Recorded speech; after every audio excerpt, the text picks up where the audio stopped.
Hi my beautiful people, a warm welcome to my channel touch the magic 333। आज हम बात करेंगे हमारे जो भी हमारे पास ब्रेसलेट्स है क्रिस्टल के या फिर रुद्राक्ष है, तो उसको क्लीनिंग कैसे करना है, उसको चार्जिंग कैसे करना है, उसकी पावर को एनहेंस कैसे कर सकते हैं हम लोग, उसके बारे में आज बात करेंगे। तो मेरे पास है दोनों चीज़ें, क्रिस्टल्स भी हैं और रुद्राक्ष भी है। क्रिस्टल्स अलग अलग तरीके के हैं, लेज़र क्रिस्टल्स वगैरह है जो मैं हीलिंग में यूज़ करती हूँ, और ये ब्रेसलेट क्रिस्टल्स है जो मैं अपनी ऑरा में मुझे जो चाहिए उसके लिए पावर में यूज़ करती हूँ। अंगूठी भी है, तो सारे क्रिस्टल्स हैं मेरे पास। तो हम सबसे पहले क्रिस्टल की बात करते हैं। क्रिस्टल्स को कब कब चार्ज करना है, क्रिस्टल को चार्ज करना ज़रूरी क्यों है, सबसे पहले तो ये जान लेते हैं। ये क्रिस्टल है पाइराइट्स और ये है सोलाडियन। तो ये यूज़ होता है हमें मनी अट्रैक्ट करने के लिए। वैसे ही अलग अलग क्रिस्टल्स होता है। ग्रीन एवेंचुरिन होता है जो अपॉर्चुनिटीज़ अट्रैक्ट करता है।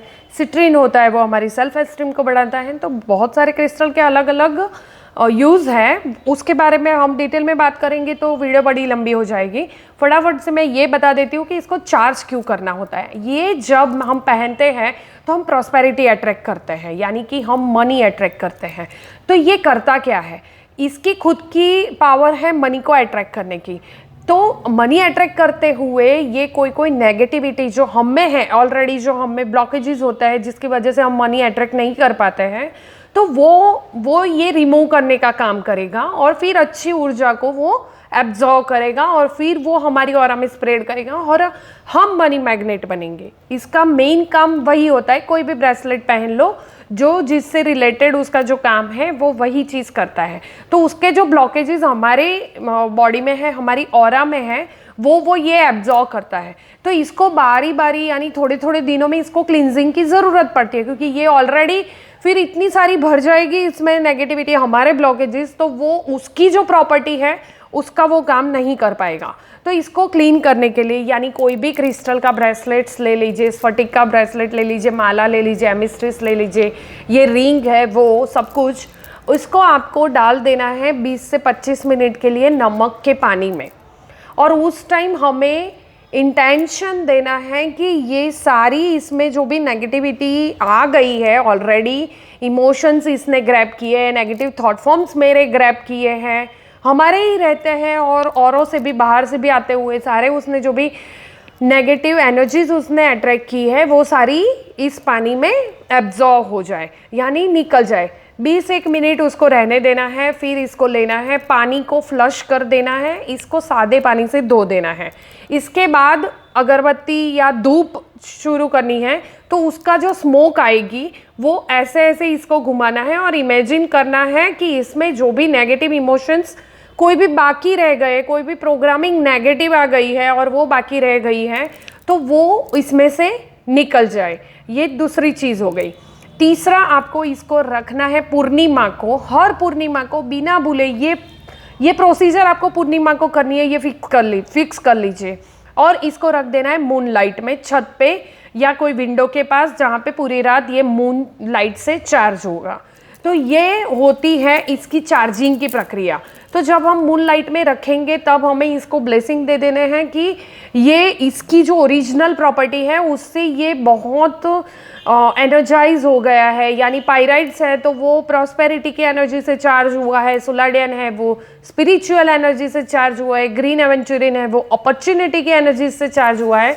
तो जब भी फिर कोई इसको धारण करेगा उसको ये सारी ऊर्जा मिलेगी। वो ऐसे हमें पहले इंटेंशन देना है, ब्लेसिंग देनी है, उसके बाद उसको फुल नाइट चार्ज के लिए रखना है। और ध्यान रखना है कि दूसरे दिन यानी पूर्णिमा के दूसरे दिन सुबह सूर्योदय हो उससे पहले इसको अंदर ले लेना है, आपको अपने पास रख देना है। यानी धूप नहीं आनी चाहिए तब जब हमने उसे चार्ज किया है। उसके बाद नहा धो के आप वापस फिर उसको पहन लीजिए और ये इसकी और पावर एनहांस करके आपको मिलती जाएगी। तो ये आपको बहुत अच्छा रिजल्ट देगा।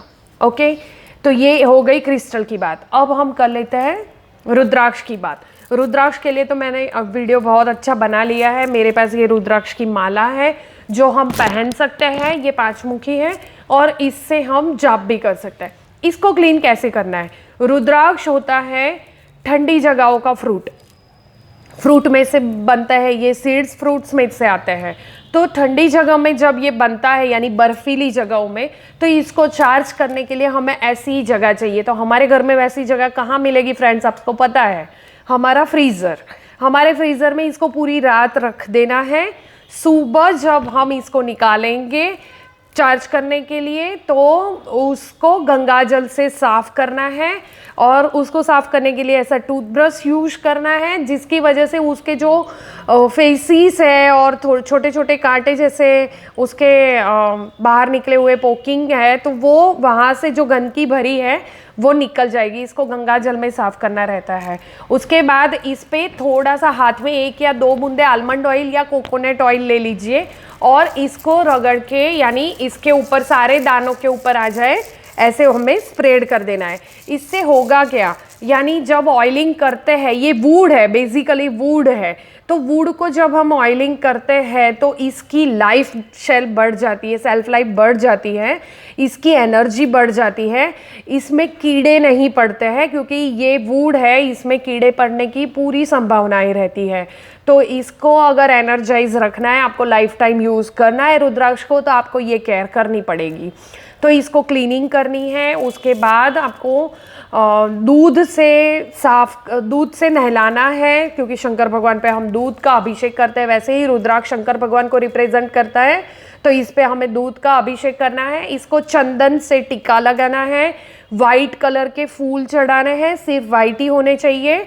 और इसको फिर इसके जो भी बीज मंत्र रहेंगे, जो मुखी रुद्राक्ष है आपके पास, जैसे ये 5 मुखी है तो इसका ओम नमः शिवाय ही है, तो ओम नमः शिवाय से हमें 108 बार इस पे ओम नमः शिवाय बोलना है। इसको एक ही मन का है, जैसे आपके पास एक ही बीड़ है तो उसको हाथ में पकड़ के ओम नमः शिवाय, ओम नमः शिवाय, ओम नमः शिवाय, ओम नमः शिवाय यहाँ हार्ट के पास रखना है, हाथ ऐसे होना चाहिए, और ओम नमः शिवाय का 108 बार हमें जाप करना है। इससे ये चार्ज हो जाएगा, और 5 मुखी के जो भी क्वालिटीज़ हैं, जो भी प्रॉपर्टीज़ है उसकी, वो हमें ज़्यादा मिलेगी। तो उसके लिए हमें ये वाला करना है। हर एक का बीज मंत्र अलग अलग रहता है, हर मुखी का, हमें वही यूज़ करना है। इसके साथ साथ हमें इसके लिए और क्या ध्यान रखना है, जैसे मैंने पहले वीडियो में भी बताया है, ये पहनने के बाद ऐसा कभी भी नहीं है कि आप नॉनवेज या लीकर एब्जॉर्ब नहीं कर सकते, आप कंज्यूम नहीं कर सकते, आप कर सकते हो, पर जब भी आपको करना है ये निकाल के करो। This is very very very spiritual and Holi things. इसको ये नहीं करना है हमें, इसको पहने हुए हमें नॉनवेज नहीं खा सकते, और इसको पहने हुए हम लिकर नहीं ले सकते। रात को सोते समय इसको निकाल देना है, और इसकी पावर बहुत बड़ा कि आप इससे बहुत सारी चीज़ें अट्रैक्ट कर सकते हो, ना ही सिर्फ स्पिरिचुअल थिंग्स, फिजिकल वर्ल्ड में जो भी हमें ज़रूरी है, पैसा है या कोई भी हमारे प्रॉब्लम्स है, रिलेशनशिप इश्यू या मैरिज के इश्यू या बेबीज़ के इश्यू, वो सब भी सॉल्व कर सकते हैं। इसके साथ साथ हम इसको हेल्थ वाइज भी यूज़ कर सकते हैं। अल्जाइमर के लिए अलग होता है, हमें अगर थायराइड है तो अलग होता है, बीपी का प्रॉब्लम है तो अलग होता है। तो वैसे ही इसके बहुत सारे बेनिफिट्स हैं। धीरे धीरे करके मैं एक एक वीडियो बना के हर एक मुखी के अलग अलग बेनिफिट्स आपसे शेयर करूँगी, तो आप इसका लाभ ले सकते हो। बहुत ही अच्छे और बहुत ही ओरिजिनल, अगर नेपाली मिलता है तो नेपाली के अलावा इंडोनेशियन में जाना मत, क्योंकि नेपाली में ये जो बीज है इसके अंदर बीज होता है, हर कंपार्टमेंट का अलग अलग बीज होता है, और उसका फिर इफ़ेक्ट हमें 100 गुनी ज़्यादा मिलती है। पर जब हम इंडोनेशियन लेते हैं उसमें बीज नहीं होता है, तो उसकी इफ़ेक्ट वैसे ही मिलती है। इफ़ेक्ट मिलती है पर कम कम मिलती है और धीरे धीरे मिलती है। नेपाली की जल्दी मिलती है और बहुत अच्छी मिलती है। नेपाली दाना भी बड़ा होता है, इसलिए वो एनर्जी भी अच्छी ग्रैब कर लेता है। रुद्राक्ष चार्ज करने के लिए आपके लिए कोई तिथि रहती है, जैसे कि हर महीने शिवरात्रि आती है तो आप उस दिन कर सकते हो, या हर सोमवार को आप कर सकते हो। सिर्फ इतना ध्यान रखना है कि जिस दिन भी आप करते हो तो उस दिन का टोटल 4 या 8 पे ना आए, या दिन की डेट यानी कि 22 ना हो, 13 ना हो, 4 ना हो, 17 ना हो, 8 ना हो या 26, यानी 8 और 4 को अवॉइड करना है। बाकी किसी भी दिन आप कर सकते हो, इसलिए वो एनर्जी भी अच्छी ग्रैब कर लेता है। ओके, और इसके अलावा कोई भी जानकारी हो आपको चाहिए तो आप मुझे पर्सनली कांटेक्ट कर सकते हैं। Thank you.